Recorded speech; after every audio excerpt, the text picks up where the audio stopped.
Hello, and welcome to the final lecture of the series on Bitcoin and cryptocurrencies, titled, perhaps appropriately enough, The Future of Bitcoin. And you'll see that I had a question mark there, and I put a question mark there for two reasons. One is that I'm not claiming to have any special insight into what the future of Bitcoin is going to be. I'm not going to make any predictions. You can think of this as possibilities for the future of Bitcoin, perhaps. But another more important reason that I wanted to have a question mark there is that a lot of these ideas for where Bitcoin is going to go and where cryptocurrency technologies are going to go and where blockchain technologies are going to go has come from entrepreneurs and developers and hobbyists, etc. And that's great. One of the consequences it's had is that this conversation has tended to be a little bit breathless at times of how blockchain technologies are going to revolutionize the world.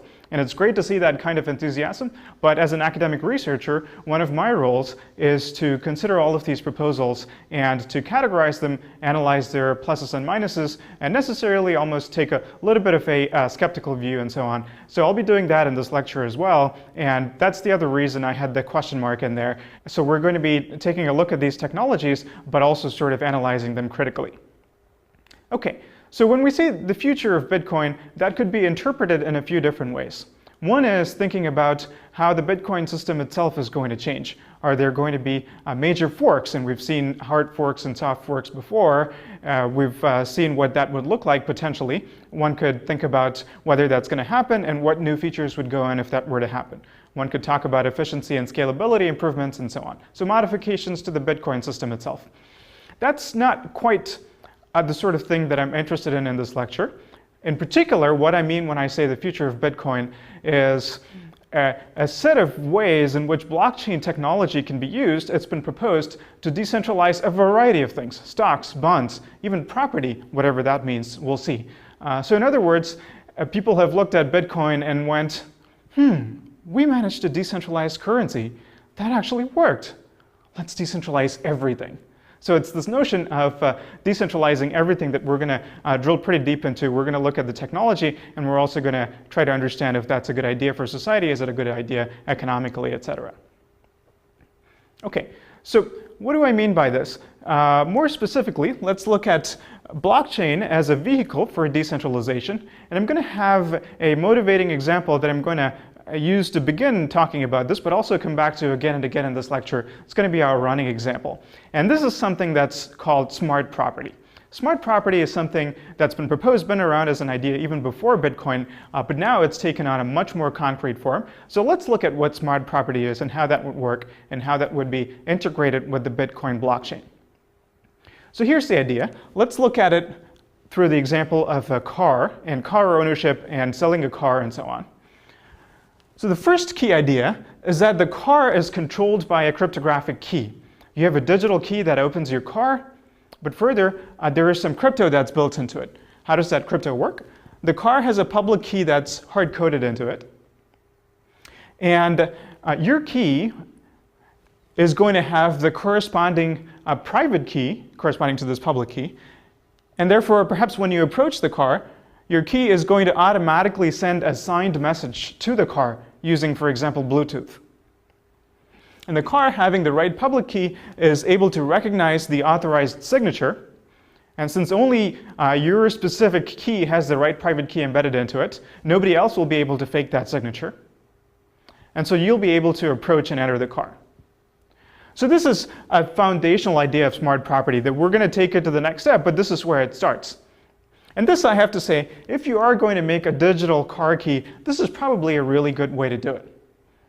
This is much better than a solution, for example, where the car has a secret number encoded into it, and your key also has a secret number, and your key simply sends that secret number to the car, which verifies if it got the right secret number. This is, of course, really insecure because it's subject to replay attacks and so on. But instead, an asymmetric cryptography-based solution is a good way for authorizing the owner to enter the car. So let's assume that we have a car that works in this fashion. What can we do with this? In particular, what does it mean to integrate this with the blockchain? Let me show you. So the next step in this design is that instead of having this public key hard-coded, what this car is going to do is it's going to dynamically update its public key based on what's going on in the blockchain. So what does that mean? When the car rolls out of the factory, it might have a particular transaction in the blockchain hard-coded into it, with the understanding that whoever owns the private key corresponding to the output address of that transaction basically controls the car. So in other words, the public key that the car uses to authorize the right owner corresponds to the public key that's the output address of this Bitcoin transaction. So you'd have to have some specific types of crypto to make it work. The signature scheme that the car is using should be the same as the signature scheme that Bitcoin uses and so on. But those are technical details that we can assume can be easily worked out. Right, and the car, you have to assume, is running a Bitcoin node and is constantly listening to the blockchain and using that to update its key. So how might that work? So this is a block in the blockchain. The next block rolls around, nothing of particular interest happens. And now we have one more block, but here there's something interesting. We have a transaction in the new block, which consists of transferring this particular transaction to a new address. And that new address, let's say, happens to be the public key of Bob. And so what will happen now is that the car will automatically update its public key upon noticing this transaction to be this new public key. And whoever has the private key corresponding to this public key will now be able to send the appropriate authorized signed message to the car in order to activate it. And that's going to be Bob now. So Bob's key now activates the car, and in this universe, there's no distinction between ownership of the car and the technical ability to open the car or activate the car by sending the right signature. So if we make that assumption, this Bitcoin transaction actually constitutes a change in ownership of the car. So that sounds pretty crazy, but now we're actually going to take it to the next level of technical sophistication. What we're going to do is, it's not enough to just have a way to transfer ownership of the car. For this to be meaningful in the real world, you have to have something that represents what a sale of the car might look like, sale of the used car from Alice to Bob. So what's necessary there? Not merely transfer of ownership of the car, but also transfer of payment from Bob to Alice. Right, but here is the key technical problem. Even if we assume that Alice and Bob managed to get to the same physical place at the same time, which in the car example is natural, but of course we might want to use this technology for other things like selling something over the internet. But let's not even get to that level of complexity. Even if Alice and Bob are in the same place over the same time, these ownership transfers or transfers of payments are things that are happening purely in the blockchain, right, with no physical record on real paper or their actual signatures or anything like that. But one of them has to go first. If Alice transfers her car ownership to Bob, Bob might claim that's the end of the transaction and walk away without making the payment. So how will Alice prove to somebody, if she, say, wants to sue Bob, that Bob didn't hold up his end of the transaction? That seems like a problem. So we actually want to find a technological solution to this. So to solve this problem of Alice and Bob being able to pay each other, but with neither of them being able to quit the transaction once the other one has done their half of the transaction, here's the technical solution that we can use. We're going to create a single Bitcoin transaction that combines Bob's payment to Alice with Alice's ownership transfer to Bob. And recall that this is a technique that we've used before. We've used it before in CoinJoin to create a single transaction that combines different parties' funds together to get it out in a different order. And we're using the same technique here. Now, this transaction has two inputs and two outputs. The first input and the first output corresponds to what the car understands to be representations of ownership of the car. But the second input and the second output correspond to the Bitcoin payment that Bob is making to Alice in exchange for the car. Now, to be sure, this input and this output will also correspond to actual Bitcoin value, but it will be minuscule Bitcoin value, probably a Satoshi, probably something very little, so it doesn't really matter. The only financial aspect of this transaction that matters is this input and this output that will correspond to the car payment. So as we saw in CoinJoin, you can create a transaction like this, and both parties can separately put their signature on it. So that's exactly what Alice and Bob will do. It no longer matters if they're in the same physical place or not. One of them will construct the transaction, sign it, send it to the other, and the other party will not be able to change any of the parameters of the transaction without violating the first party's signature. And so the only option that the other party has is either to quit the transaction, in which case no transfer has happened, either of ownership or of payment, or to put their own signature on the transaction and to broadcast it to the blockchain. And once it gets confirmed to the blockchain, when it has 6 transactions or whatever number that the car is looking for in order to signal a transfer of ownership, both of these will happen simultaneously. The car will switch owners, at least in the sense of who can control activation of the car, as well as money will switch hands. So we've accomplished something remarkable here, and this has some far-reaching consequences. And we're going to keep coming back to this example and understand this in better detail and talk about the different aspects of what we've seen. But let's start with something basic. So this is a technological way of representing ownership and transferring ownership. But what is the real-world analog exactly that it replaced? And how does this constitute a form of decentralization? Now, if you think about, for a real car, as things happen now, what constitutes ownership? It's clearly the title document. So we've gone from this world where the title document represents ownership. And let's be clear, this is a centralized form of ownership. What does that mean? The title document only has meaning to the extent that the DMV recognizes it. And to really drive home that point, when you sell a car, it's not enough to physically transfer this document to somebody else. One of you has to actually go and register that with the DMV. So there has to be a record of this in the centralized database. That's what it means for a car to change hands. So it's that inherently centralized system controlled by the state. And so we've taken the state out of that whole equation, and we've made it a purely technological process of what it means for a car to have a certain owner.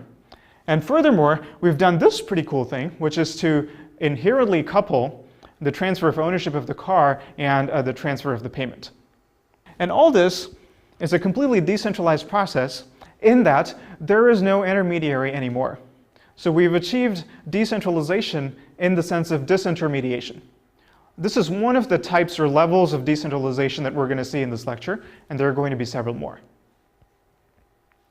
So this is the first of many examples that we'll see in this lecture that allows us to use blockchain technologies to decentralize one of any variety of different types of real-world analogs. And we'll achieve different types of decentralization. But 2 technical features that are going to be common to most or all of these examples are what are called representation and atomicity. And we're going to keep coming back to representation and atomicity. What are these? So representation is the question of how do you encode some sort of complex transaction from the real world into something that can be understood in the blockchain. In the example that we saw, the way that we did this is we took the idea of a public key that the car uses in order to look for the right signature to authorize the owner. And we simply represented that public key as a Bitcoin address. So we sort of used this hack, this equivalence, to solve the problem of representation. Atomicity is the other technical concept, which is how do you couple the different sides of a transaction so that they all have to happen together or none of them at all.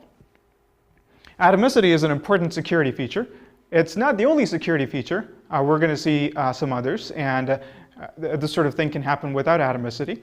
But it's a particularly important one. And in general, when we talk about a particular way to use blockchain technologies for decentralization, it's not really going to be viable unless it supports some form of atomicity. All right, so let's put these questions here that we're going to use to frame the rest of the lecture. One obvious thing we can ask is, what else can we decentralize this way? And we can ask, can this be done using the Bitcoin blockchain itself, or does it require an alternative blockchain? And we can talk about what are those other alternatives to atomicity that I alluded to in the previous slide. And finally, something that interests me a lot is it actually a good idea to do commerce like this?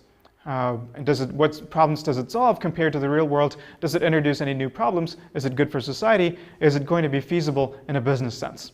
So these are all questions that I'd like to take up.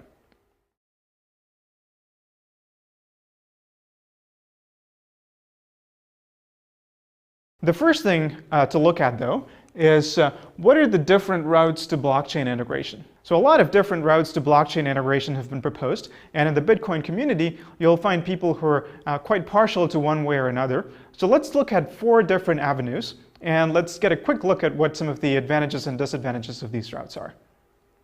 The first one, sort of the obvious default one, is to directly use the Bitcoin blockchain itself. And this is the one that we saw in the smart property example as we walked through the steps. The advantage, of course, is that it's easy to deploy. The blockchain is here. It has all this miner power behind it, so we know that it's something that's very secure. The consensus process cannot be easily disrupted. On the other hand, even though we were able to use some hacks in this example to achieve representation and atomicity, it's not always the case. There's no fundamental reason to believe that if you have some arbitrarily complex contract between different parties, that it can be represented adequately on the blockchain and that you can execute it atomically. So to get a better idea of what this might look like and what some of the challenges to atomicity and representation are, let's look at a couple more examples in how you might try to decentralize them directly on the blockchain. So the next one we'll look at is the notion of crowdfunding, Kickstarter style, for example, but without actually having a centralized intermediary like Kickstarter. So in other words, here's what we want to happen. We want a completely decentralized system where some entrepreneur can ask for donations or contributions, but we should be technologically assured, without the existence of an intermediary, that that entrepreneur is only able to spend that money if they collect enough of it to reach a certain pre-specified threshold.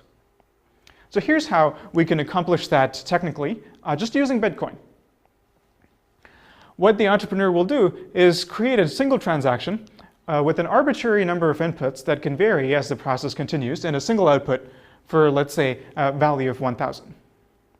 And they'll send this around and try to collect contributions. And so, of course, any Bitcoin transaction has the property that it's spendable only if the sum of the inputs is greater than the sum of the outputs, or the single output in this case. And what will happen is that this transaction will gradually accrue signatures from people contributing different amounts of money.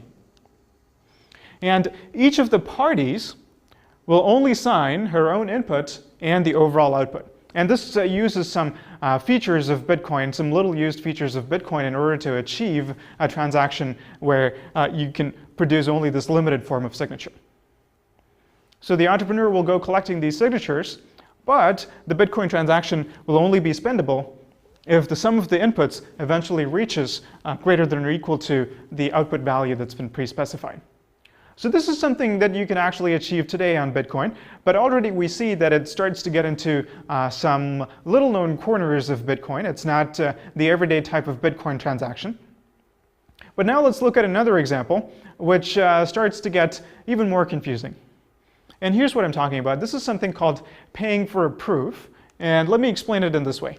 Let's say that there's a hash function h, and Alice claims to know some input x, such that hashing x results in some constant c that's known to everybody. In other words, she knows the hash preimage of some value. Okay. And now Bob would like to pay Alice in exchange for knowing this value of x. Maybe this number x is the solution to some very valuable proof of work computation. But it doesn't need to be a hash function. It doesn't need to be an input to a hash function that Bob is paying Alice for. It could be the solution to any pure function, really. There is some arbitrary function f. Alice claims to know some input x, such that f of x equals some known value, and Bob would like to pay her for knowledge of this value. But of course, once again, security is a problem. This transaction happens over the internet. We want to make sure that if Bob does pay Alice, then Alice is necessarily forced to transfer knowledge of x to Bob. And one way in which we can achieve that is we can atomically couple Bob's payment with Alice's publication of x onto the blockchain. So here she's not secretly sending x specifically to Bob, but instead she's publishing it onto the blockchain, but maybe that's acceptable to Bob. So this is also something that can be accomplished, but it starts to get quite unwieldy with regular Bitcoin. All right, so now let's move to the second possible route, which I'm going to call embedding, and is also quite popular.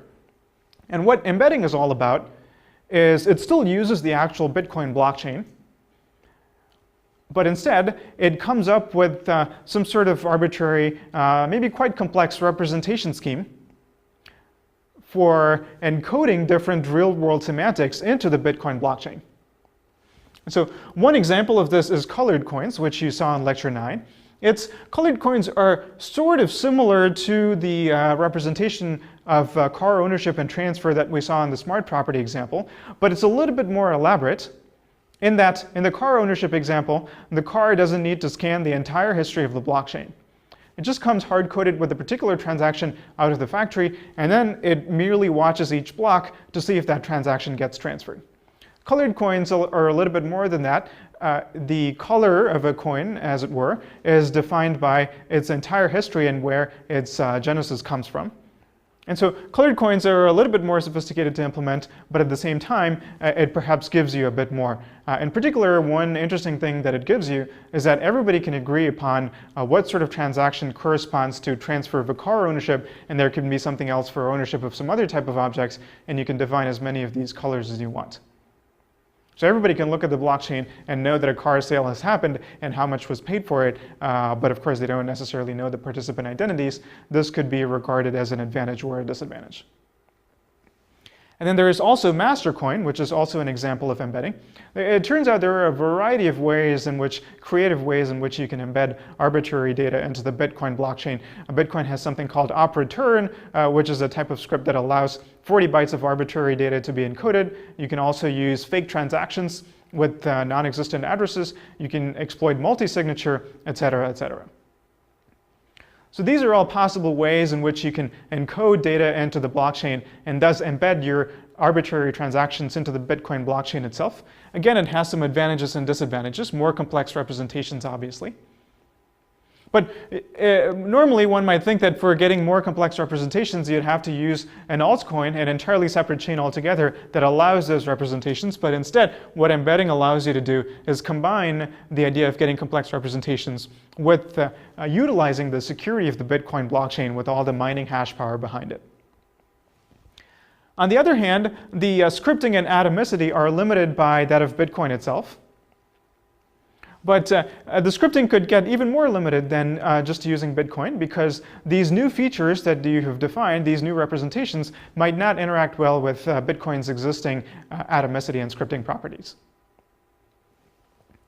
Another thing to think about is that it results in unwanted transactions in the Bitcoin blockchain. Now, unwanted is a contentious word. This is a controversial property. Some people say that this is just fine, but some people say that you're using the Bitcoin blockchain for unintended purposes, for purposes other than currency, and so they try to discourage this kind of use.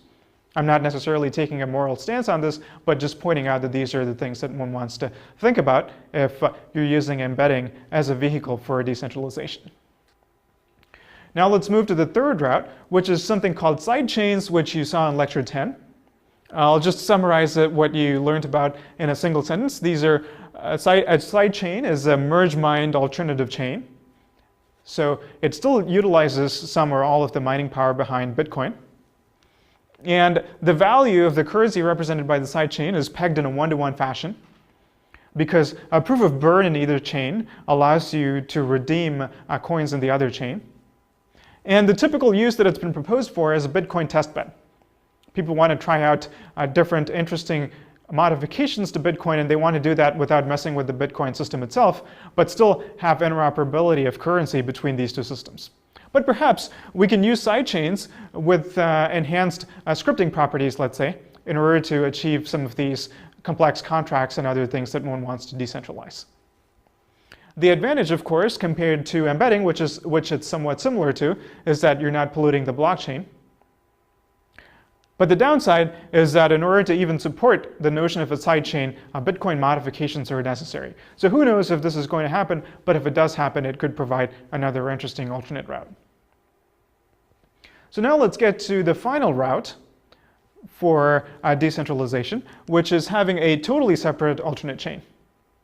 And the best example of this is Ethereum, which is really intended from the ground up as a platform, as a general framework for this kind of ledger-based consensus, which you can use for all kinds of things, even creating your own currencies. And what Ethereum does, the key feature is that instead of Bitcoin's limited stack-based scripting language, it provides Turing-complete scripts. So this seems weird at first because it can lead to all kinds of problems. A mining node is trying to execute a script and it could get stuck in an infinite loop, for example. So Ethereum has a neat solution for this problem, which is that miner computation will be paid for using an internal currency called gas by entities within Ethereum. In particular, Ethereum has this notion of a long-lived contract, which is sort of a program with a minimal amount of state that lives within the Ethereum blockchain. It gets activated when a transaction is sent to it, it executes for a little bit on the miner nodes, and then it shuts down. So contracts are these long-lived things that have their own accounts and their balances and so on. And so they use that to pay for computation from miners. Now, if you can achieve something like Ethereum, then it's pretty much a dream situation. For complex representations in atomicity, you can take arbitrarily complex contracts and make sure you can represent them and execute them in an atomic manner. But the concerns, the challenges are more practical. Is something like this even possible? And since it's an alternative chain, will it ever have the sort of mining power necessary to make it really secure, at least in relation to using Bitcoin? And given that you're allowing Turing-complete scripts, what sort of unexpected security problems does that open you up to? So those are the things to think about when one is talking about a totally altcoin-based solution like Ethereum. I should point out that Ethereum mostly exists in an idea stage at this point, so it remains to be seen to what extent it will be realized as a practical system. But nevertheless, at least as a thought experiment, Ethereum is fascinating in thinking about what sorts of powerful contracts can be decentralized using blockchain technologies.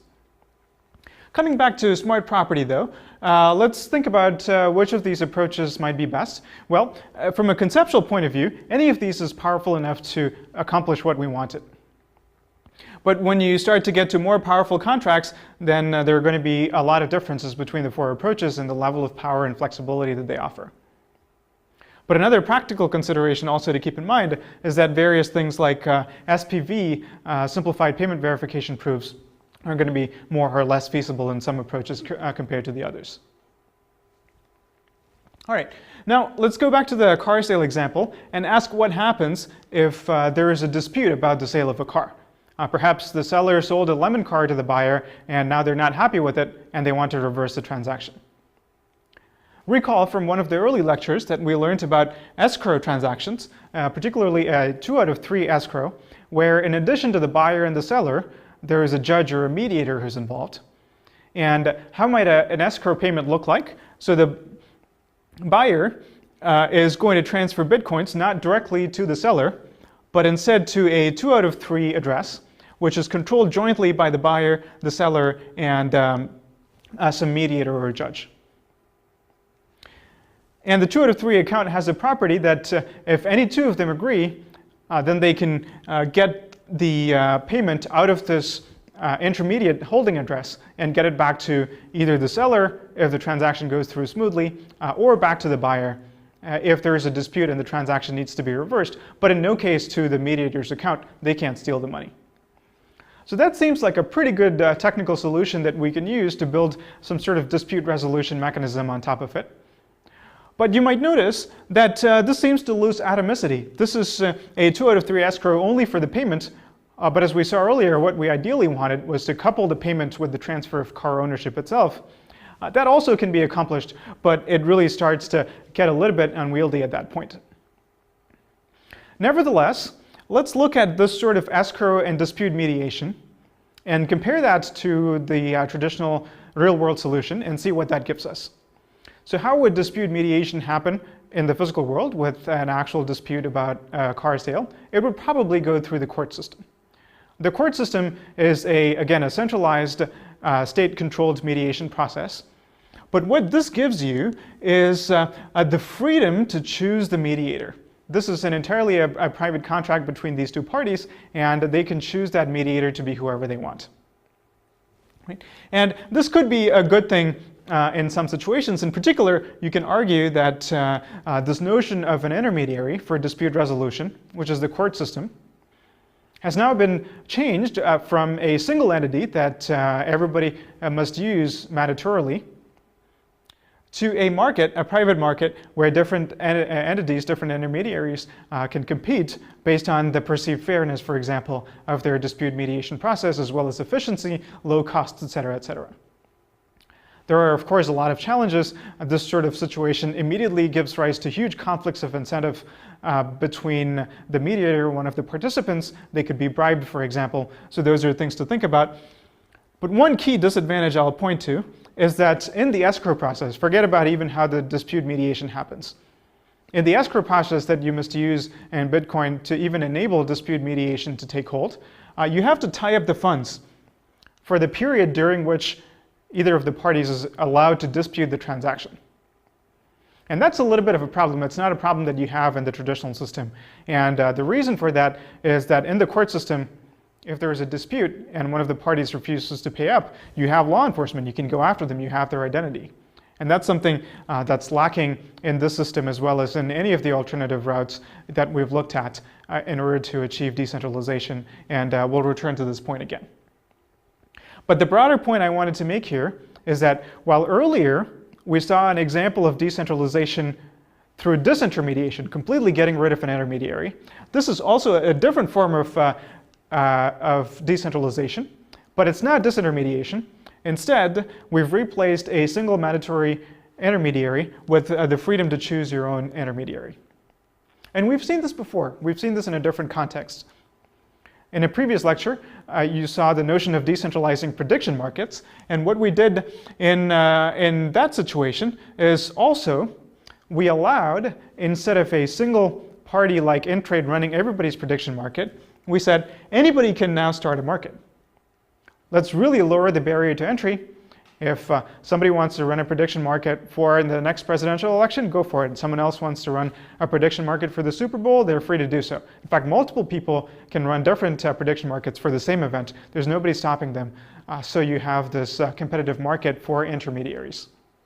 So that's another sense of the word decentralization. Okay, so let's put what we've seen in a spectrum. On the one end, in terms of the most centralized system as a single mandatory intermediary, we also just looked at multiple competing intermediaries. And there's one more intermediate step, which I'm calling a threshold of intermediaries. We haven't looked at that so far. We'll see that near the end.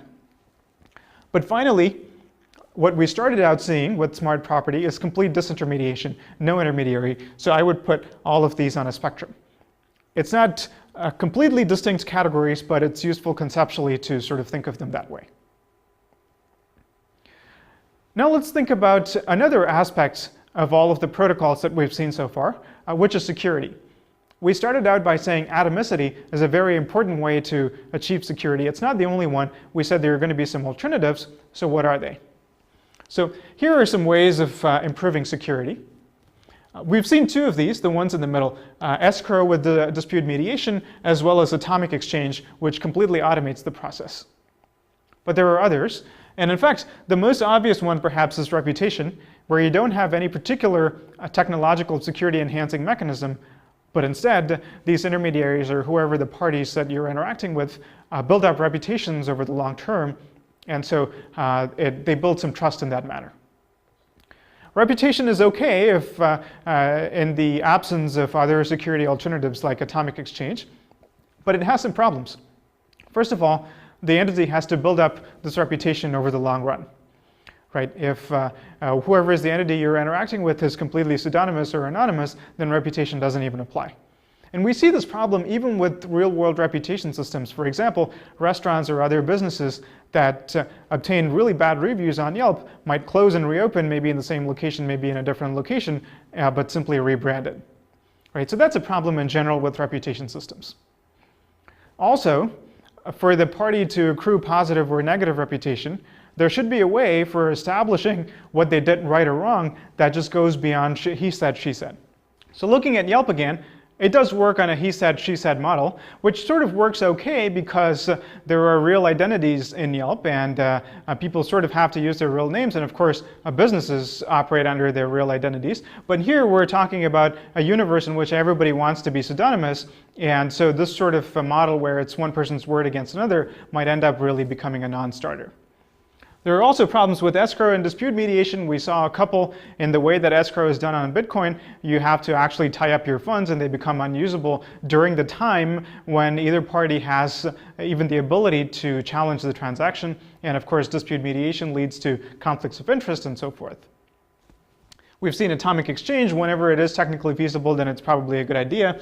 And the last thing, another thing that's been proposed is trusted hardware. It's not always applicable, but in some cases. For example, it's applicable when the service that you want to pay for is something that's entirely a software program. And so what the developer can do is publish the code and execute it on a trusted hardware module. And so the people who are subscribing to that service or paying for that service can be assured that the code that they can look at and audit is the same code that's executing and providing them the service. But what is really common to all of these ways for improving security in terms of the blockchain-based decentralization paradigm is that ultimately there is no real-world enforcement, there are no physical identities, there's no law enforcement, there's no going after people, and so that means two things. One is there can be no debt.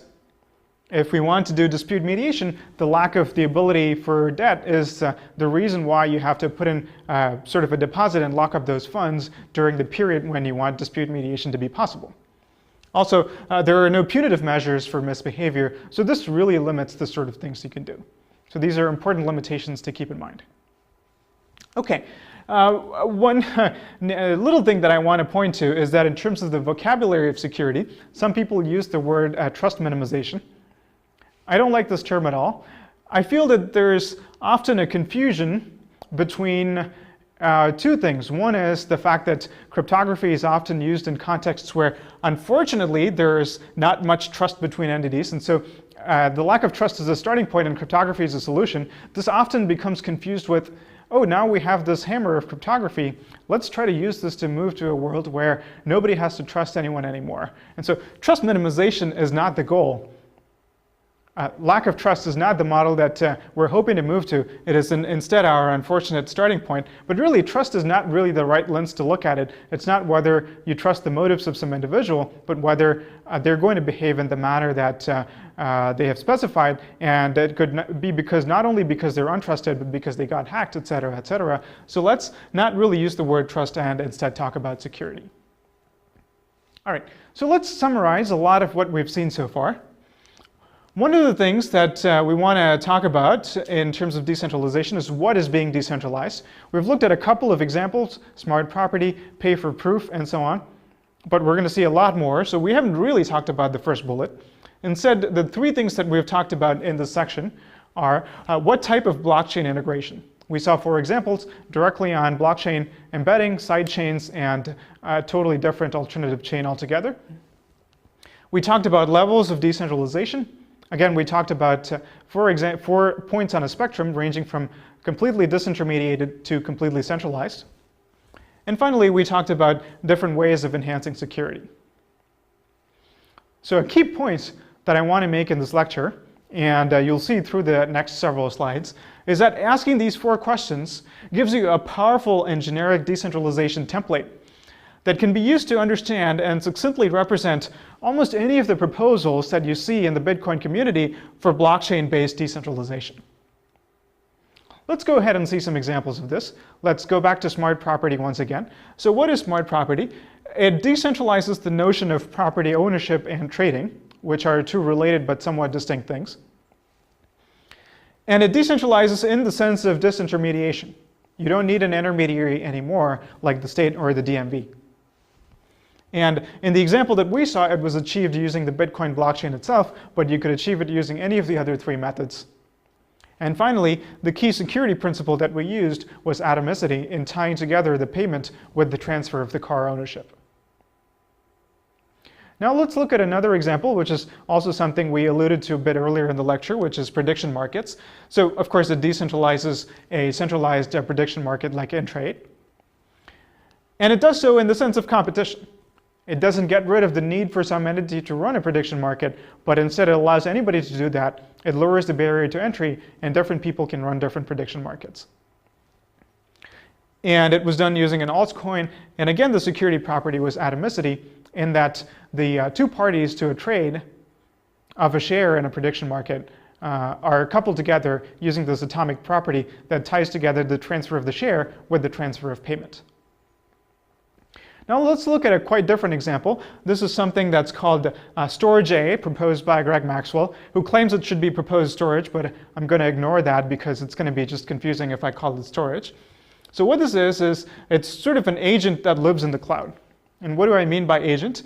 Or at least what Greg Maxwell means by agent, is that it has some level of independent decision-making ability. It's not full-fledged AI, but it decides some things for itself. What it's going to do is it's going to rent cloud computing services, and it's going to use that to run itself. But the service it provides to consumers is that you can pay this agent to store a file for a certain period of time, say 24 hours. And when you do that, it's going to receive payment in Bitcoins, store this file, keep it for 24 hours, and then delete it unless you keep making payments. It also has some other very interesting aspects, such as reproduction. It can take a copy of the code, spawn a new instance, and try to make improvements to it, pay somebody to write new improvements or modules and so on. But we'll ignore those aspects for now and just talk about this aspect of it.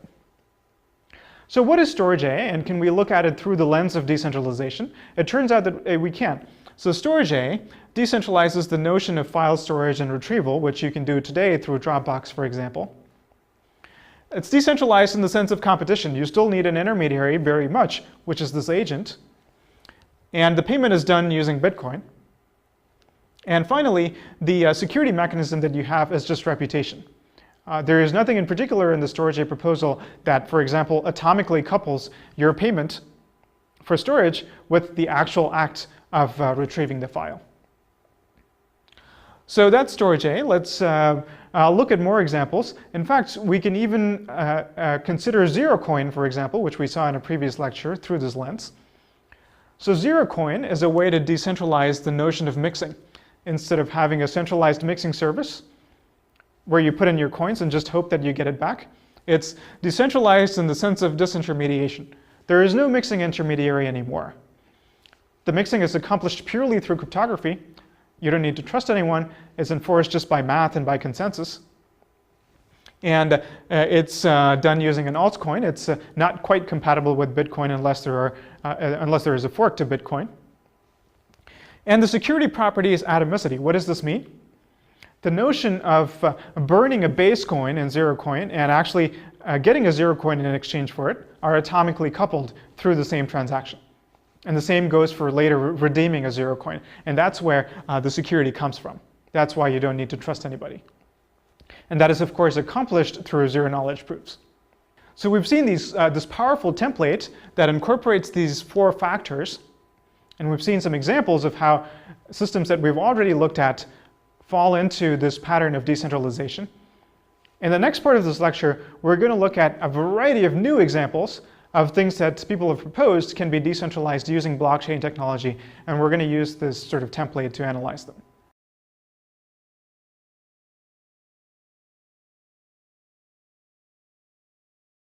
So we've talked a lot about how to decentralize. Now I'm going to give you a taxonomy of the different things that we can decentralize. At least we know technical solutions for how to do these things.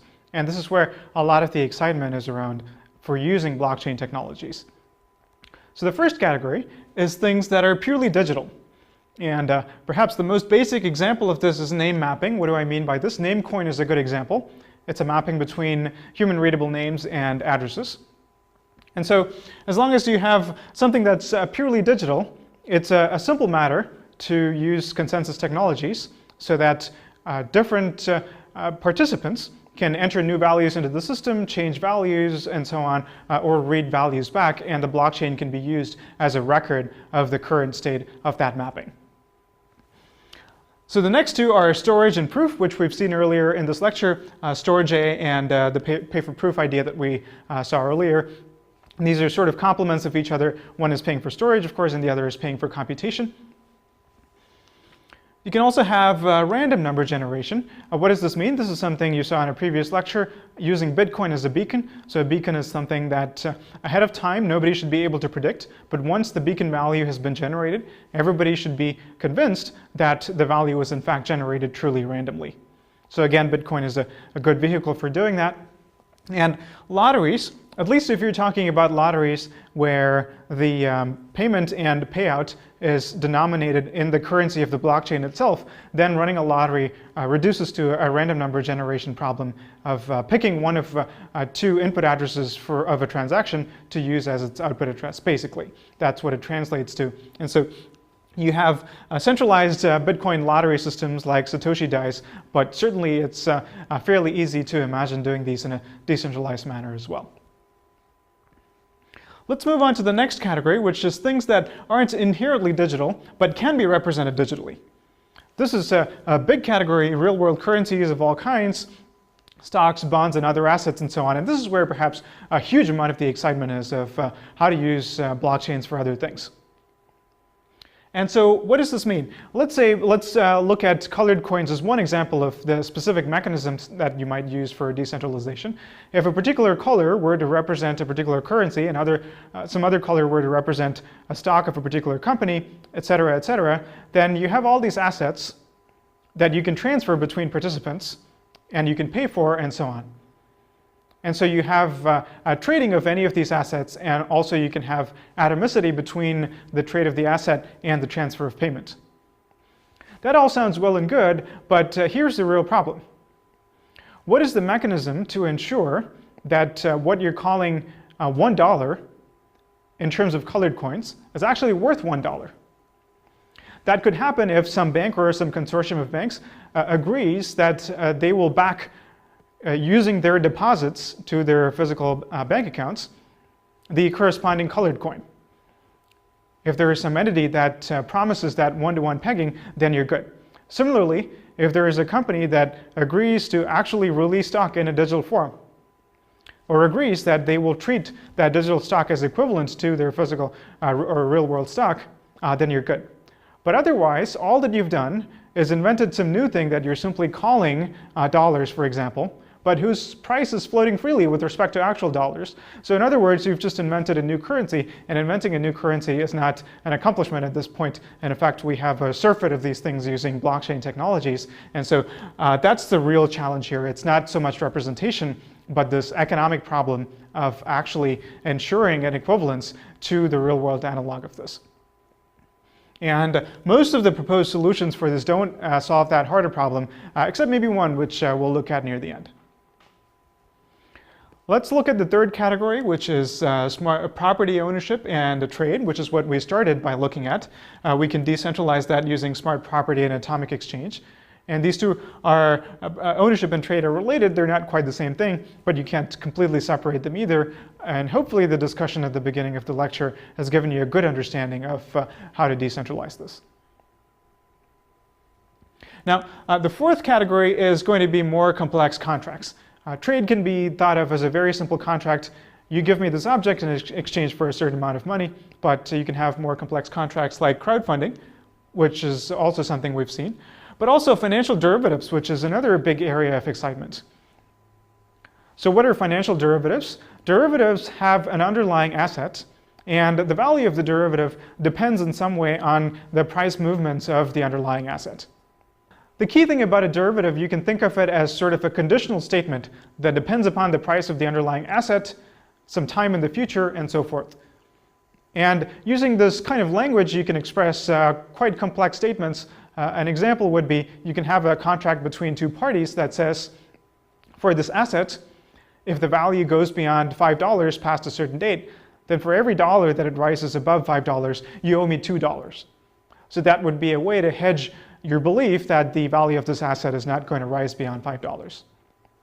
So again, you can do financial derivatives using some of these systems, especially some of the more expressive altcoin-based systems are a great vehicle for this. Now, one nuance to note is that these conditional statements depend upon the price of the underlying asset. And so whatever script or other mechanism that you have in your blockchain system that depends upon this price should have a secure way of knowing what this price is. And this is called a data feed that you saw a bit earlier. We're going to see again later in this lecture. But one possible way of getting around this need for a data feed is if the underlying asset itself is traded on the same blockchain using the asset decentralization idea that we saw a couple of slides earlier.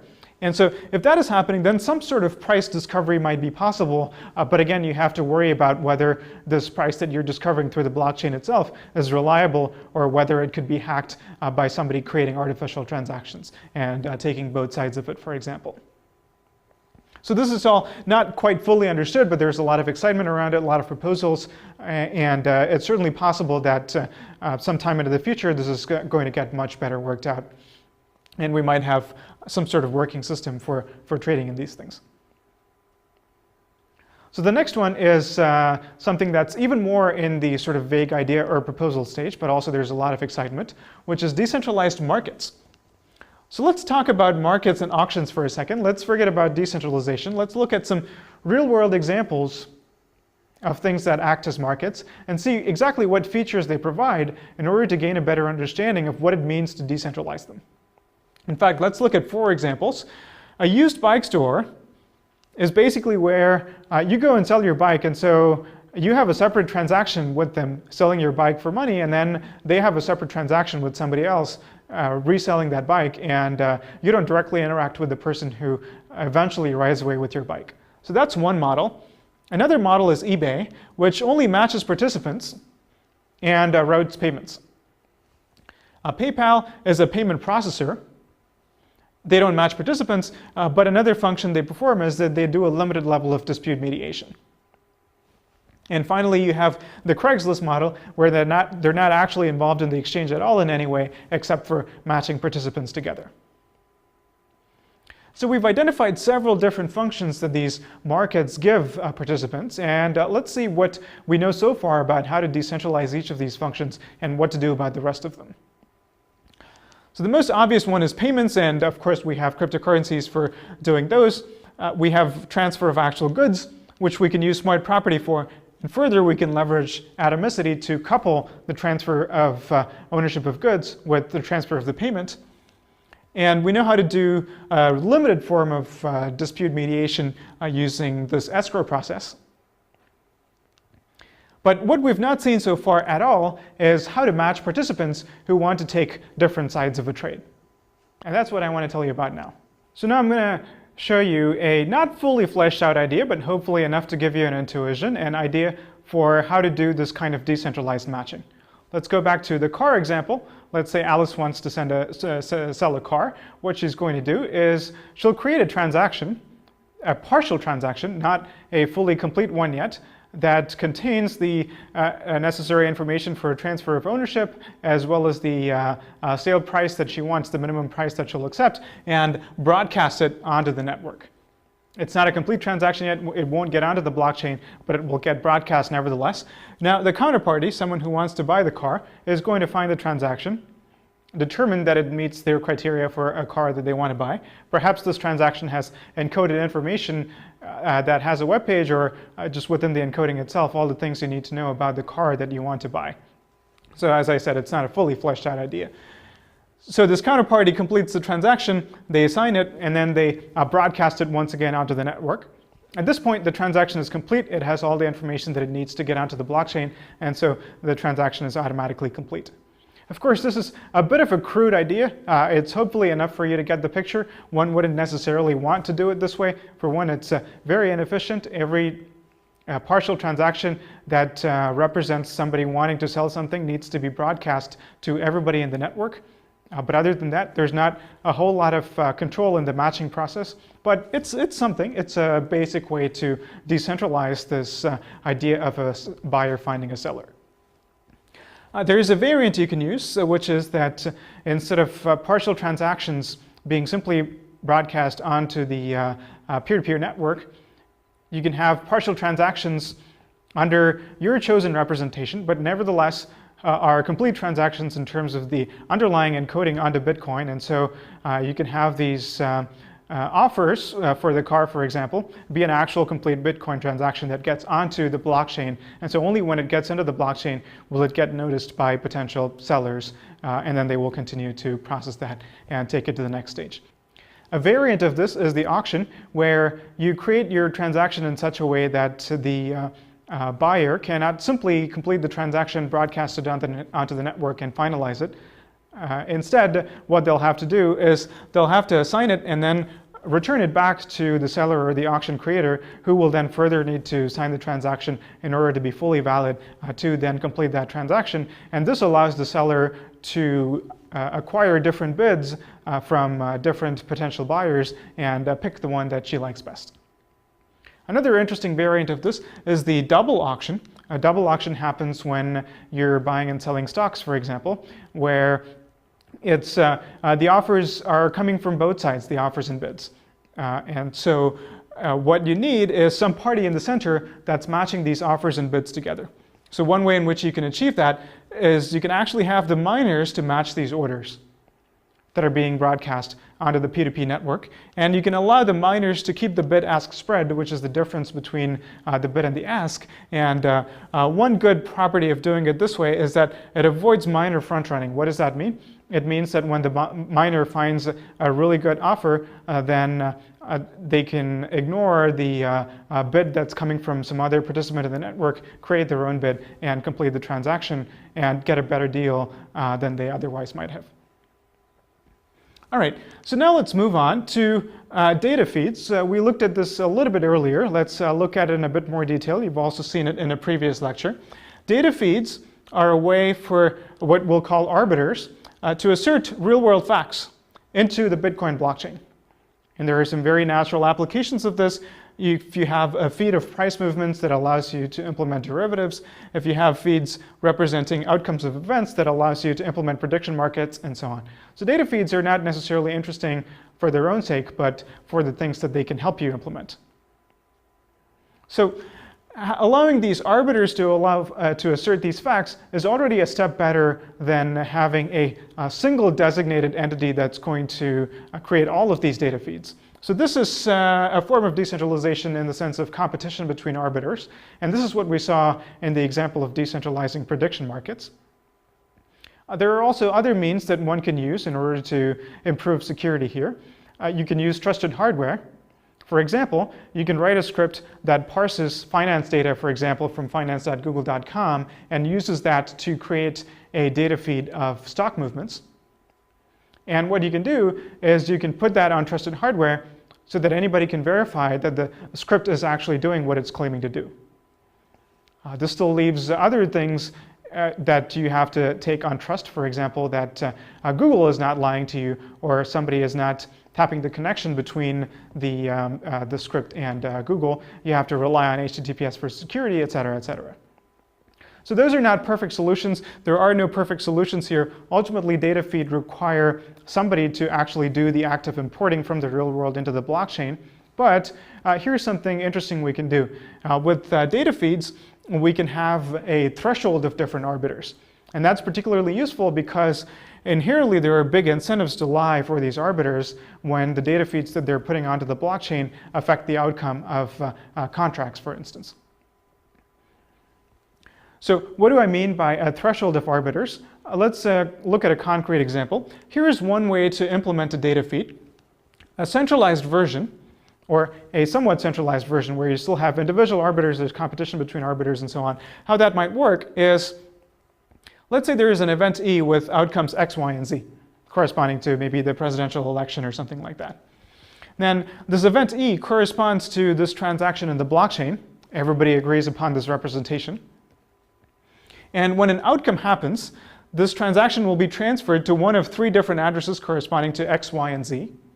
And of course, it'll be signed, this transaction will be signed by the arbiter A. And by looking at which public key or which address the transaction was then transferred to, you can figure out which outcome happened. So this is one way of implementing a data feed.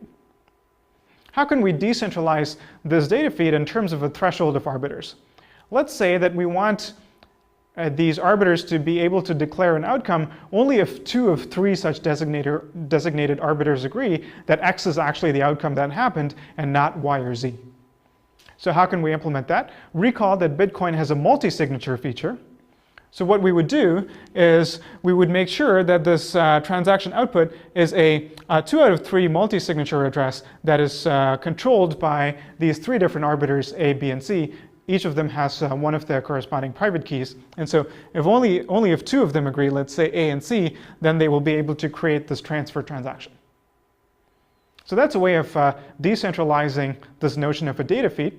And so now we can go back to the picture that we had earlier of the spectrum of levels of decentralization. So now we've seen an example of what it means to have a threshold of intermediaries, which is a distinct concept from having multiple competing intermediaries.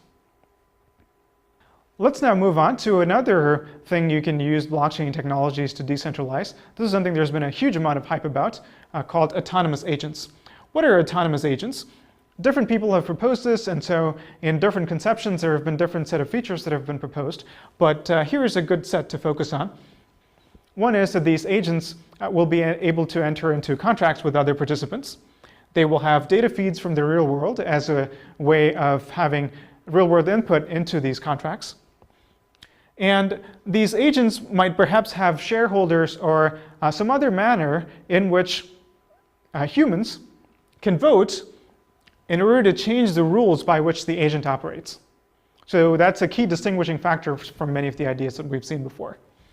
And some variants of this notion of an agent also has some idea of reproduction, mutating the code and improving with time, etc. This is, again, a quite hypothetical concept. There are a number of challenges to realizing this in practice. One challenge is going to be, is this agent something that needs to keep private state?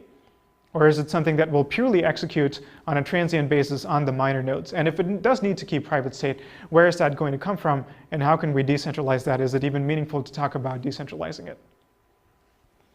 Another challenge is this funny problem of sort of a hostile takeover. If there is this notion of voting to change the rules, then is it possible that whatever constitutes shares of ownership of these agents, somebody could buy it up, acquire 51% of the shares, and then vote to change the rules so that all of the agents of the asset, for example, will be transferred to this party who's doing the hostile takeover.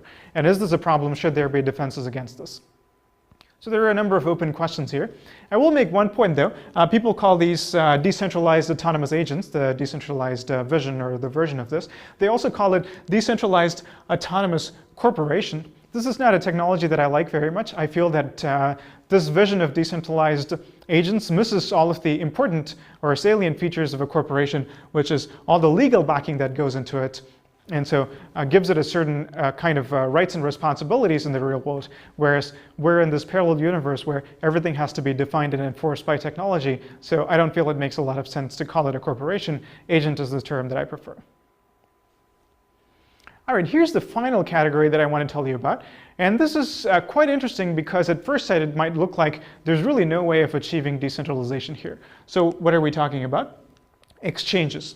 What do I mean by exchanges? It's all well and good to represent some sort of colored coin, for example, as representing US dollars and then to trade that. But ultimately, if you want actual exchange between whatever you're calling US dollars and real world US dollars, you need something more. And that can be illustrated using this problem. Alice would like dollars in exchange for Bitcoins, and Carol would like the opposite. It seems like they should be able to trade with each other.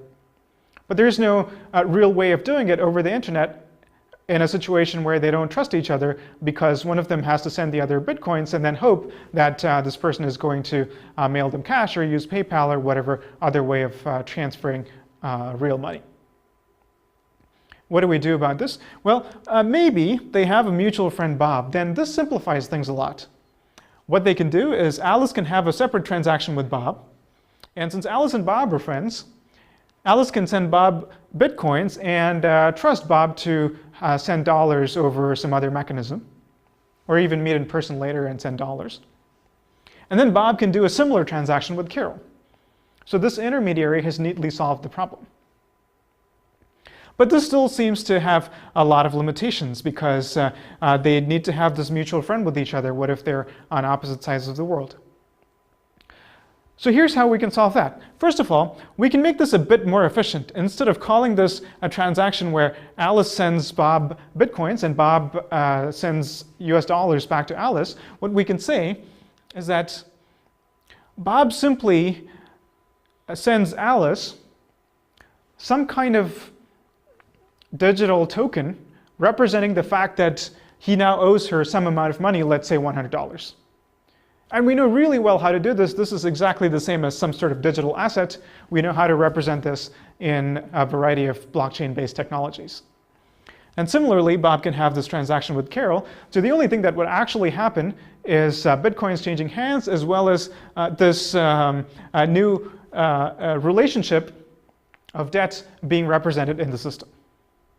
So this gives us a starting point. For scaling this up to an arbitrary scale, even to the scale of the whole world, let's imagine a social network that represents the trust relationship between all pairs of friends. And so what could happen here is there could be a complex chain of interactions through which a node here exchanges Bitcoins with a node here in exchange for US dollars or whatever currency, and it would simply be represented in the system as a series of IOUs. And what would make all this work is that in the system, pairs of friends must pre-declare how much debt they're willing to extend to each friend they have. So Alice might be willing to trust Bob to owe her $100 and be confident that he will repay her that amount. She might have a different relationship with Dave and other users and so on. Another neat feature of this whole system is that if there are a variety of these debts that are expressed in terms of the edges of this graph, let's say you have a triangle of users successively owing each other, then you might be able to simply cancel out that debt within the system. And so if you have a reasonable number of trust relationships, and if you have a good amount of liquidity in the system, you might be able to go a long time and keep doing a lot of these transactions and not accrue too much debt overall in the system, because a lot of these debts are going to cancel out in the long run. So that could make the system quite efficient in the long run. So this is a simplified version of what Ripple does. Ripple is what you might call an altcoin, but it's a bit more than that. It has its own consensus mechanism. It's not exactly based on proof of work, but this notion of trust relationships and IOUs is something that's central to Ripple. And what it allows you to do is disintermediate the notion of a currency exchange. So in other words, we've decentralized a currency exchange in the sense of disintermediation using an altcoin. And the key property that we've used, earlier we saw atomicity and so forth, we use none of that here. We use something different. We started with a limited amount of trust, and we use the transitive property of trust to take that up to the level where it can scale to all of the participants in the world. And in Ripple, as it currently exists, at least as I understand it, most of these participants are not individuals, but instead banks and other institutions. But you can certainly imagine the exact same kind of network working for individuals as well. So far in this lecture, we've learned about a fascinating set of technologies for using the blockchain for decentralizing, as you've seen, a whole spectrum of things. And occasionally I've hinted at questions about, when is this a good idea? Is it economically feasible? How does it compare to the traditional centralized system that it's replacing, and so on? But now let's really get into that question. And I've deliberately used the word decentralization and framed it in technical terms and avoided mentioning the political dimension. But now let's be very explicit about that. So what we're really talking about when we say decentralization and replacing these traditional systems is, in a sentence, we're talking about technological, purely or largely technological alternatives to a variety of human institutions, legal and social and financial. Banks, law enforcement, a lot of these centralized service providers for various things, the court system, etc. And so this set of ideas really takes Bitcoin back to its cypherpunk roots. And this was the original dream of the cypherpunks. And now, given that we have the blockchain, a lot of these have started to seem to be much more closely within reach. So let's talk about whether or not this is a good idea. And as usual, let's go back to the car example. And let's ask the question, what are really the problems with car ownership and trade? And when I say problems, I don't mean problems like servicing your car or is your car environmentally friendly, but problems inherent to the notion of ownership and trade that a Bitcoin-based system could potentially improve or conceivably make worse. Right? And so we can identify two concrete things. One is security in the sense of theft. And more generally, we can express this as how to assert and enforce the ownership of the property. And the other one is dispute about the sale terms. Did somebody sell you a lemon car? Or was there a genuine misunderstanding about what you were getting when you bought the car in terms of the condition of the car? And as you might see, both of these, what they have in common is not what happens when everything goes right, but what happens when something goes wrong. And so the real questions that we want to ask are, on these two dimensions, how does the new smart property system or smart property model that we've seen compared to what it seeks to replace? Let's think about this in a bit more detail. Let's talk about the theft problem first. Theft, whether you're talking about theft of cars or in the traditional banking system, security in general has three components, and those three components are called preventive, detective, and corrective. Preventive is when you stop something bad happening before it happens. Detective is when you realize that something bad has happened. And corrective is when you take measures to reverse the bad thing that happened and maybe to also have some punitive measures. So a car alarm system is a good example of what would that be? A detective measure. A preventive system would be your car lock or your steering wheel lock or something like that. And corrective control would be law enforcement and getting your car back and so on. So in the real world, security relies heavily on the latter two, but only a little bit on the first type of control. The reason your car is secure is only in small part because of its locking mechanism, and largely because law enforcement exists and you can get your car back if it's stolen. And there, of course, there is punishment in terms of the law for stealing a car. And this is what makes the whole system tick. If you lived in a completely lawless environment, the idea of parking your car overnight would simply be ridiculous because it would immediately get stolen.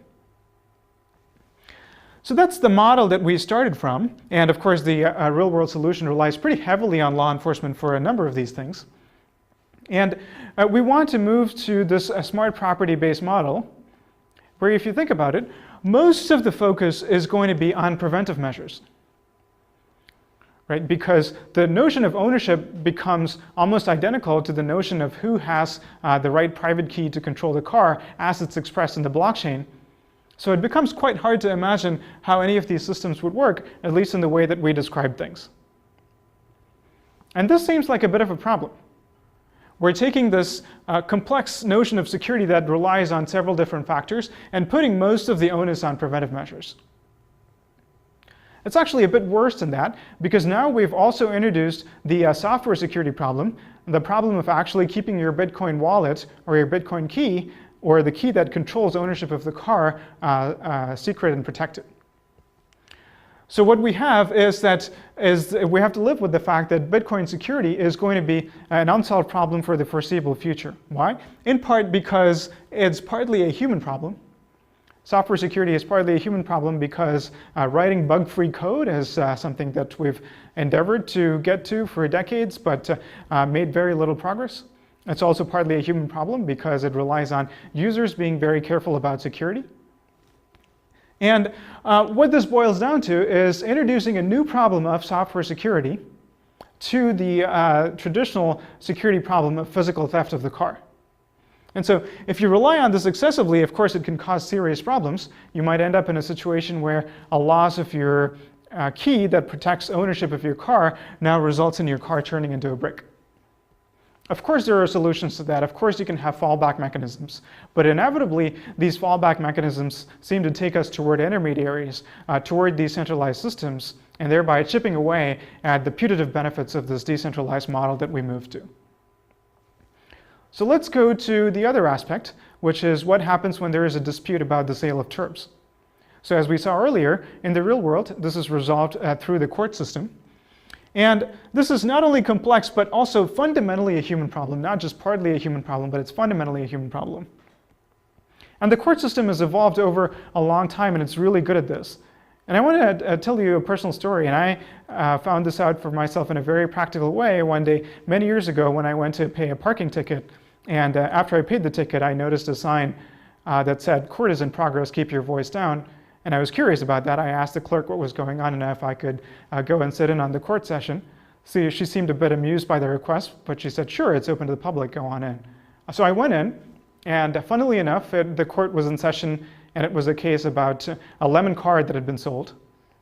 And only the two parties who were litigating the case were in the room, and of course the judge. And I was sitting in the back, nobody paid me any attention. I sat there over the course of the next hour or so, and it was just a fascinating learning experience. The judge went through the details of every single email that the two parties had sent to each other, probed them for the meaning of what they had had in mind when they said something and how the other person interpreted it and so on, and come to a very nuanced understanding and a ruling of whether or not that sale was legitimate.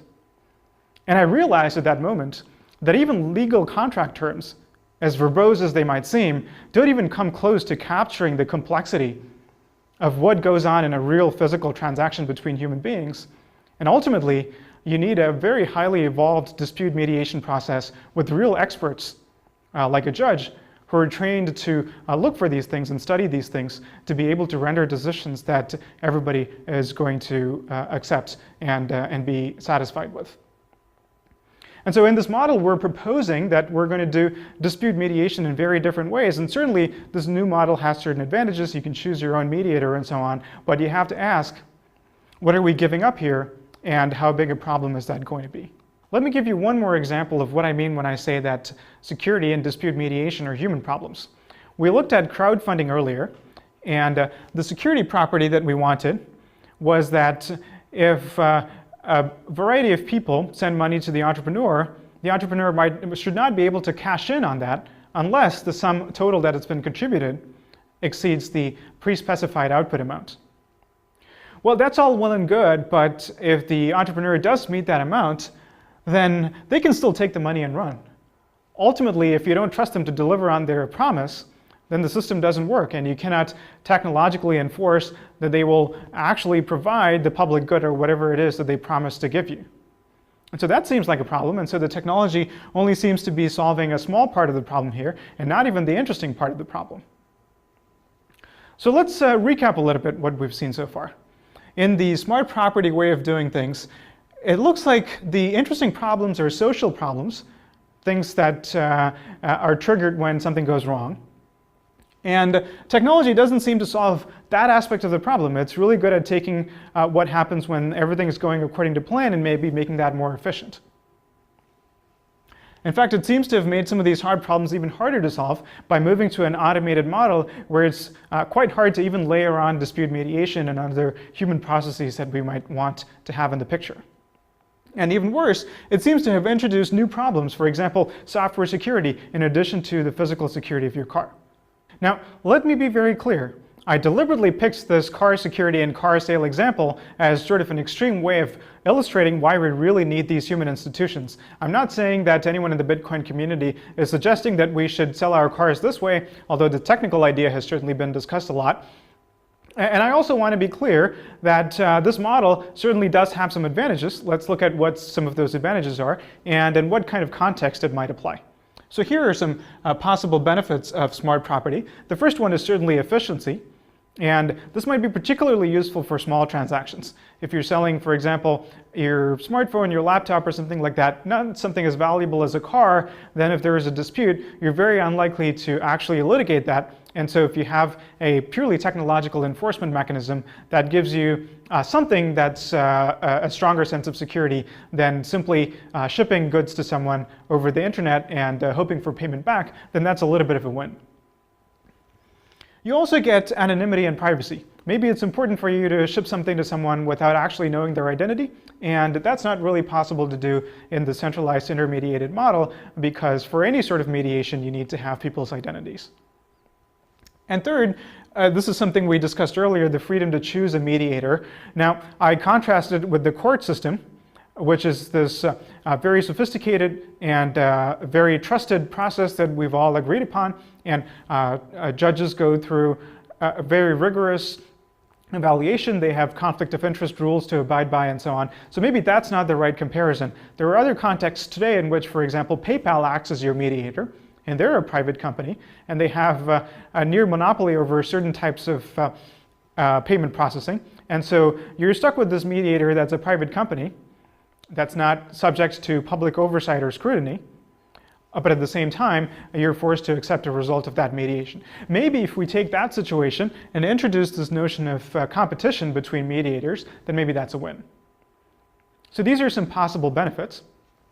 Let's now take a step back and let's look at this idea of crypto and the state. And what I mean is the traditional way of doing things through human institutions and this new technology-mediated, cryptographically enforced, blockchain-based way of doing things. So one way in which people have explained the emergence of the modern state, really, is that it's a way to scale society past these small groups where everybody knows and trusts each other.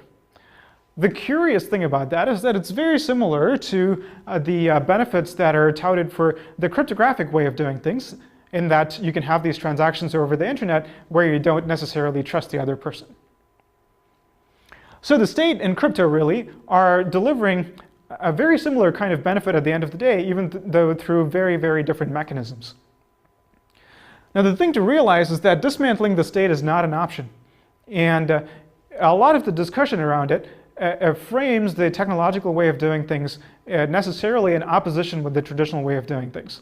A good example of this is in our smart property discussion. Let's say you redefine ownership to be cryptographic control of activating the car. Now what happens if you sell your car to someone under these new rules, and that person, after having completed the sale, is still holding on to the title because the buyer doesn't care about these old-fashioned way of doing things, now goes to the court and claims that their car has been stolen. So unless you have some way of interoperating with the state, you've not made any progress.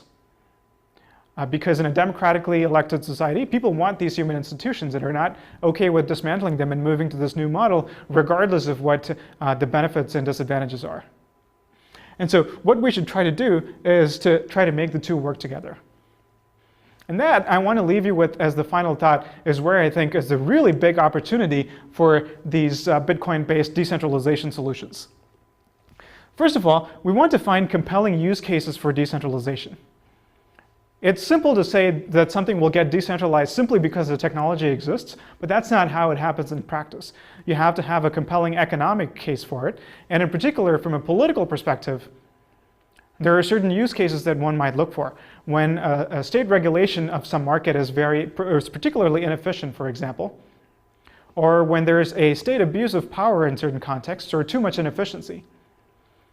A good example of something like this actually happening today is in various countries in Africa, cell phone minutes acting as a replacement for currency, and this happened because the state-mediated system simply became too laborious to use for most people. And so a disintermediated, decentralized system can really act as a hedge against abuses of power in this sort of context. So we want to look for these compelling use cases for decentralization. We want to see how these new automated cryptographic ways of doing things can integrate into existing systems instead of trying to replace them. And finally, we want to co-opt legal and regulatory practices and these traditional defenses that we have in society instead of saying we're offering an alternative to those things. And in fact, if you look at the recent history of Bitcoin itself, I would argue that the new friendliness of the Bitcoin community with regulators is partly a reason for the success, for the commercial success that it's enjoyed recently. So we've covered a lot of ground in this lecture series. We started with the cryptographic building blocks and then some basic underlying concepts of cryptocurrencies, and then built up the technical complexity all the way to the cutting edge. And we also looked at how Bitcoin is a platform for enabling a variety of other things. And we looked at the community, regulation, politics, ethical aspects, and so on. I, for one, am very optimistic about Bitcoin as a technology, and I think I can say this for the other lecturers as well. We've all spent a lot of our time studying and researching and teaching Bitcoin and cryptocurrencies. I feel that Bitcoin is going to be more and more powerful the more and more it gets integrated into society. And that's what I'm hoping is going to happen in the next years and decades. In the online accompanying notes to this lecture series, we have a variety of information for you of where to find assignments, how to get more involved in the community, in development, in research, and so on. And I hope you make use of these. Thank you.